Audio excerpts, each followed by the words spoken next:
India is fighting back against COVID. Today, in a crucial announcement, the government has said that across 47 districts in 23 states, there are no fresh cases that have been reported during the last 28 days. And in 22 new districts in 12 states, there are no fresh cases in the last 14 days. In all this, one thing is clear: India still has a long way to go. That's not in doubt. Medically, however, there are some fairly remarkable developments at a global level. There is promise of new lines of treatment, and there is hope that eventually we'll have a vaccine as well that works. Joining us now to look at many of these trends, Dr. Randeep Guleria, one of India's finest minds, the director of the All India Institute of Medical Sciences. So we've got lots of questions, Dr. Guleria. The first one, remdesivir, is it the magic drug that can defeat the coronavirus? So remdesivir is a drug which was developed for the treatment of Ebola, and then subsequently it was used on a patient with COVID-19 in the US with good results. Subsequently, a study has been published, which is not a randomized controlled trial, but an observational study sponsored by the company which makes the drug, which show that this drug was useful in around 68% of patients in getting out of the illness.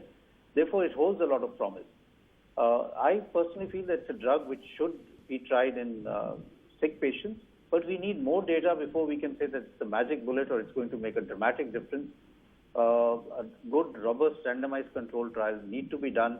But as of now, since we have very limited drugs available, it's a drug that we should consider for sick patients. And how exactly would that take place in India if there was a very sick patient? What is the process for that person or the hospital to acquire the drug and get clearances for its use? First of all, we need to get a clearance for its use because it's not available in India from the Drug Controller of India. It has to be available on an emergency use authorization, and the company should be able to provide us on compassionate use grounds.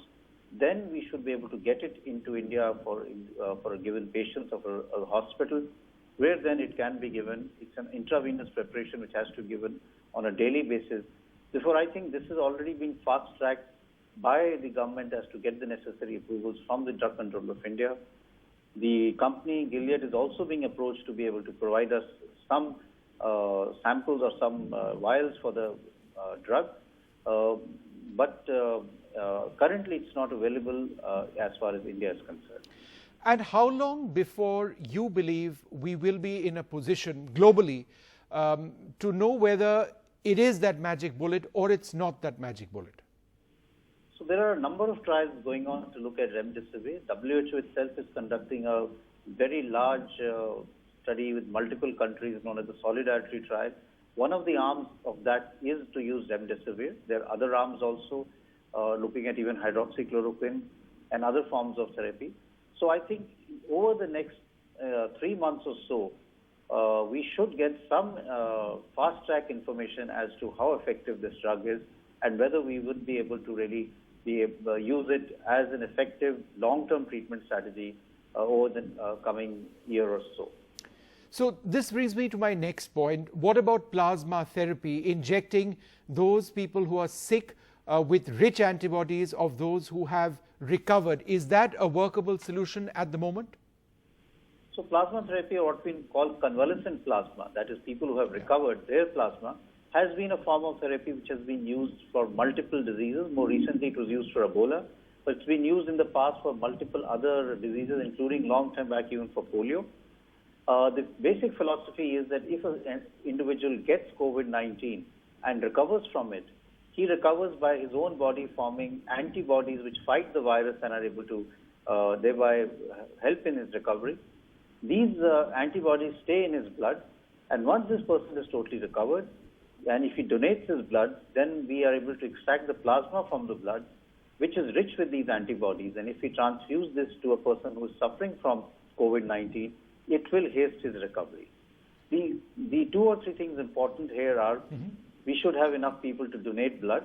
We already have a strategy in our hospital. We have had one person who became all right 14 days ago, was negative, and now he's come back to donate 1 unit of blood. So we have his plasma at the All Institute of Medical Sciences. We're encouraging more patients who are recovering to come over and donate their blood, and I hope that more and more people come forward for this blood donation, because then we would be able to give it to sick patients. And how before you think you can do that, doctor? So we have already got the clearances that is required, so we could do it as early as next week.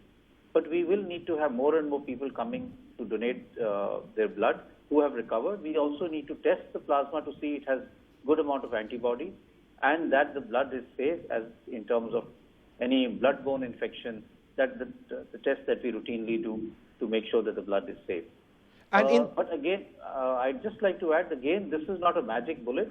This is again part of an overall strategy of treating these patients, which could be critical care management, ventilatory management, supportive treatment.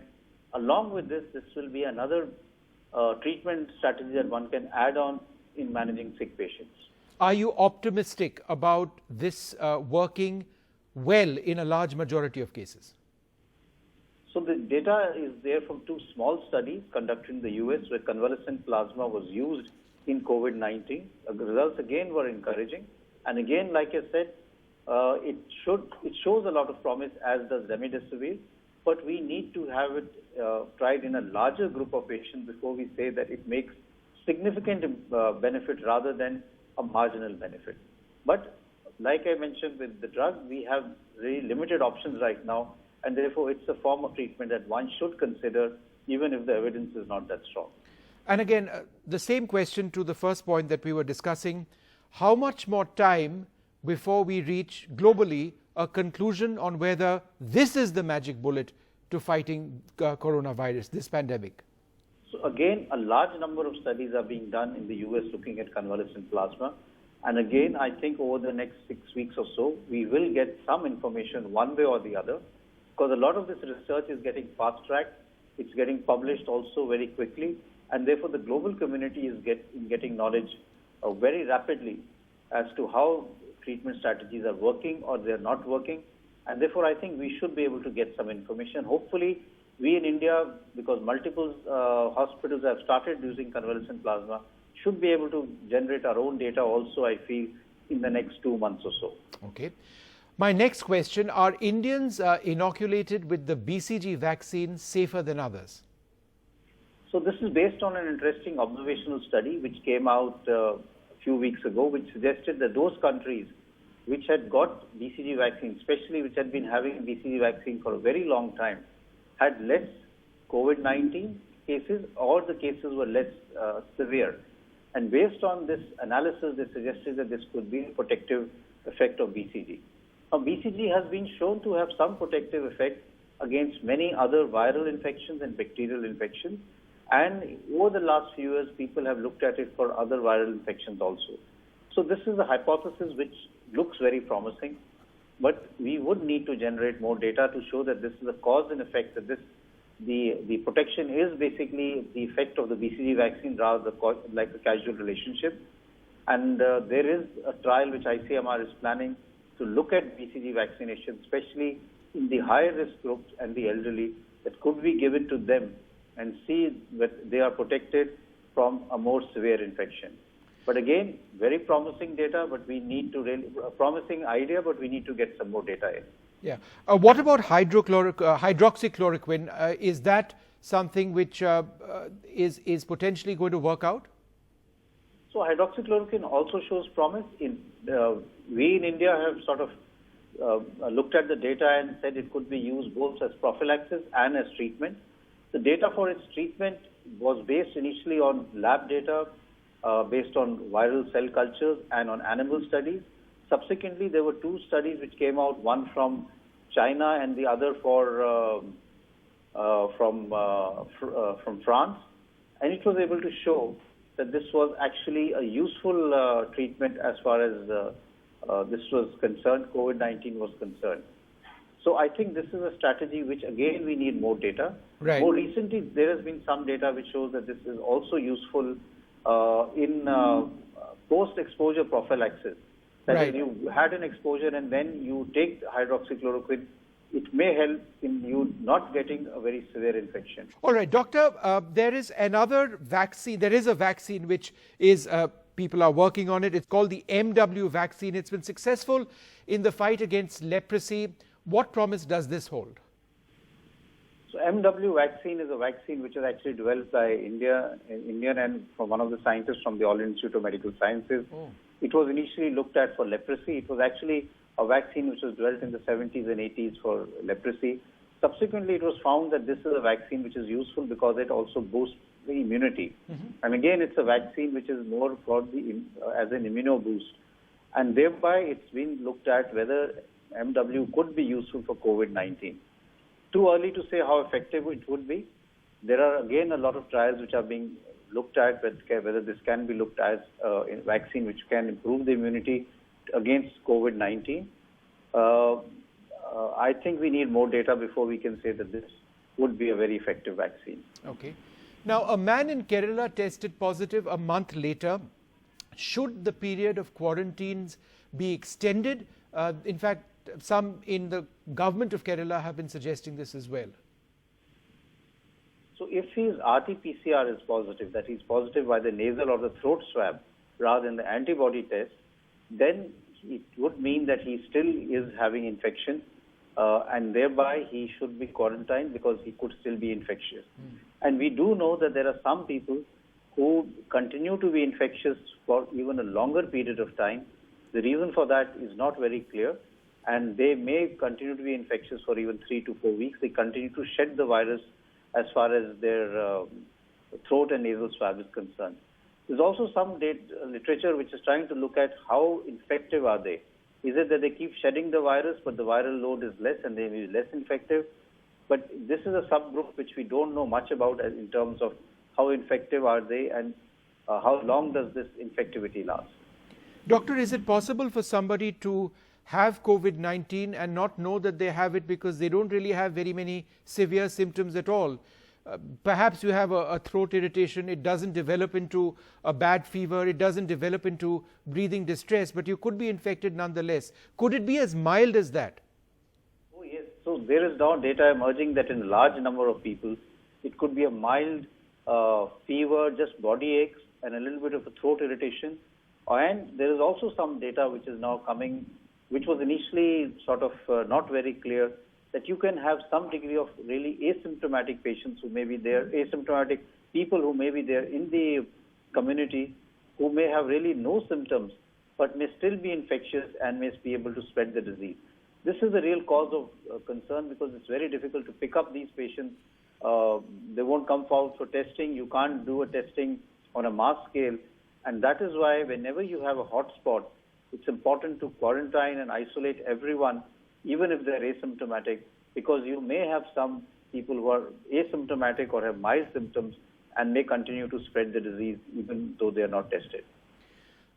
Doctor, there's also this question of so-called super breeders. There is a case, in fact, it's been reported today in Mumbai, 26 naval sailors are infected, and it's believed that one person infected, they all got it from one person. Is that perhaps the biggest concern, that there are those with a very high viral load who can infect more than say 2 or 3 people and the numbers could be very substantive? Correct. So that is the so-called super spreaders are the main cause of concern. And this has also been shown in Korea. When we had a large outbreak in South Korea, it was linked to one super spreader who worked in the church and was able to spread it to a large number of people. And this is the main cause of concern because if we have an individual who is a super spreader and is not isolated or quarantined, he goes into an area which is crowded, he can really infect a large number of people in a very short span of time. So that is the cause of concern. And that actually could lead to a large pocket or a cluster developing in a confined area. Okay. Temperatures. And we all are living in hope that it's getting quite hot these days and it'll all go away. Again, super magic bullet. Is there a scientific correlation between the death of this virus and a rise in temperatures? So first of all, this is a new virus. It's a novel coronavirus which just came late last year. So whether it has a seasonal variation or a seasonality like a lot of viral infections do is not very clear. But what one observes is that in a lot of areas which are hot or temperate, like Singapore and a lot of areas which are in the tropical area, we still continue to have cases, whether it's be cities in South America or in Southeast Asia. So it seems the temperature has not really made a dramatic difference in the number of cases. Also, it's important to realize that even if we are able to get less number of cases because we have, let's say, a heat wave in Delhi, the indoor environment will continue to have a controlled temperature, whether it be our offices or the shopping malls, where the temperature will be much lower. And if someone is coughing or is having flu-like symptoms and is in that environment, the virus can still be spread in that indoor environment.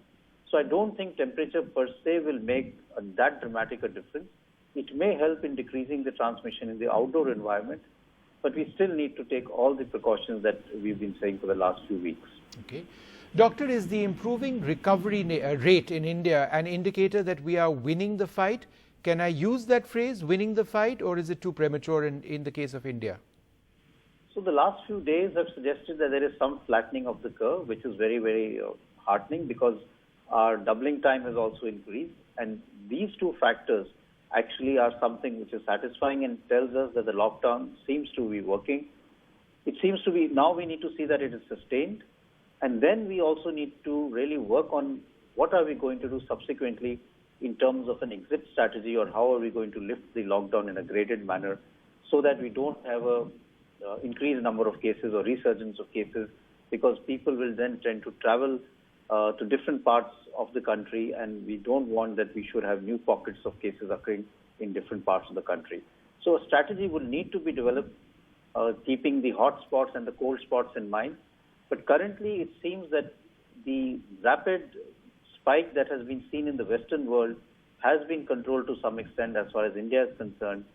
And we're not having a huge increase in number of cases in ICUs or in hospitals. And I think that is something which is really satisfying. What are you seeing at AIIMS in terms of patients and your patient load, or even people who come in with these ailments which may or may not be COVID? Are there long queues of people who you suspect are COVID patients, or is there at AIIMS itself the numbers coming down?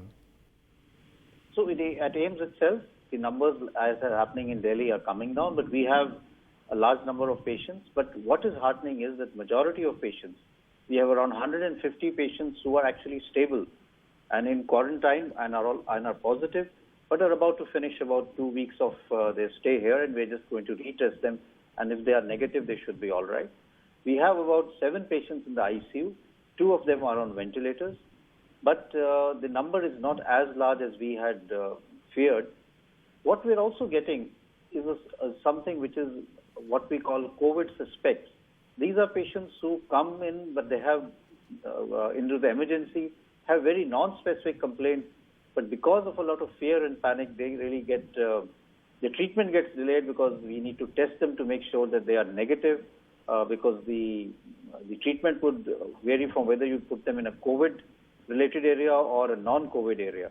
So I think we need to look at it in a holistic manner, COVID, non-COVID, and COVID suspects, because as you see a large number of cases coming, some of them will have non-specific symptoms like fever, pain, body aches, sore throat. And we're also finding that some patients are having atypical presentation. It could be cardiac, it could be neurological. And I think we still need to understand more as to how this virus behaves, not only in the lungs, but in other parts of the body, especially the heart and the central nervous system. Yeah. That data is still emerging, and we will find that this virus does have some effects on other organs itself.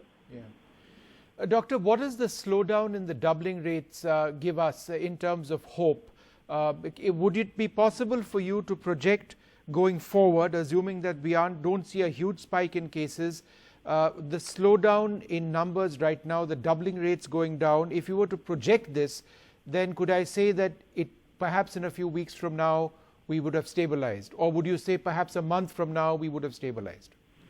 So if this trend continues, that is, the curve remains flat, then gradually there will be a decrease in number of cases. We may still have a few hot spots, but I'm confident that then we will see a decline in the number of cases, and we should be able to say that maybe the worst is over and we are now past the peak. But a lot will depend on how things behave over the next 5 to 7 days and the strategy that we have once we lift the lockdown. Doctor, are we past the worst in India? So I'm keeping my fingers crossed, but the last few days suggest that we have stabilized the number of cases. If we are able to sustain this over the next 5 days or so, I would feel more confident in saying that we have actually achieved significant amount of success in not having a sharp spike. And we need to now consolidate on these gains and see how we can move forward. Okay. Last question, Doctor. Does the rapid antibody test have severe limitations? So it's very important to understand what the rapid antibody test does and the fact that it is not a diagnostic test. It will not replace your RT-PCR, the nasal and throat swab. The rapid antibody test again looks for antibodies which are developed in the blood once a person starts becoming all right and may stay in the blood once you're all right, which is what we discussed for was required even for the convalescent plasma. So in the first few days of an infection, maybe 7 to 10 days, the rapid antibody test will be negative because your antibodies have not formed by that time. And therefore, it will not be able to diagnose early infection. After 7 days or so, if you were to do the antibody test, you may find that it is positive. And if an individual has influenza-like illness, he has fever, cough, cold, body aches, and he comes from a hotspot, then you could use this rapid test to say that this is most likely COVID, which is 7 days old, and the person needs to be isolated or treated as a COVID positive patient. So the test has a good, is useful from that point of view. But the test may remain positive even later on after 4 to 6 weeks or even after for a longer period of time. So in my mind, it is not that good a test from diagnosis point of view. It may help to some extent in areas where you don't have the RT-PCR test available and there are hotspots. It would be useful as a sero-surveillance test if you want to see how many people have had this mild infection, have become all right, and now have antibodies in their blood. We could do that to a large scale and say what is the herd immunity or what are the number of people who had this infection in a given area and how protected are they now. All right, Dr. Randeep Guleria, it's always fantastic speaking to you, talking there about medical trends which are emerging, what the numbers indicate. And I think we can all take a lot of hope from what you're suggesting, that the next 5 to 7 days, if we go at these present rates, something dreadfully wrong doesn't take place, then perhaps we can say that we are winning the fight. But you are cautious, and I appreciate that, and I think we're also very cautious in reporting this. We can only hope that things work out. Thanks, Doctor, very much for being with us. Thank you very much. Thank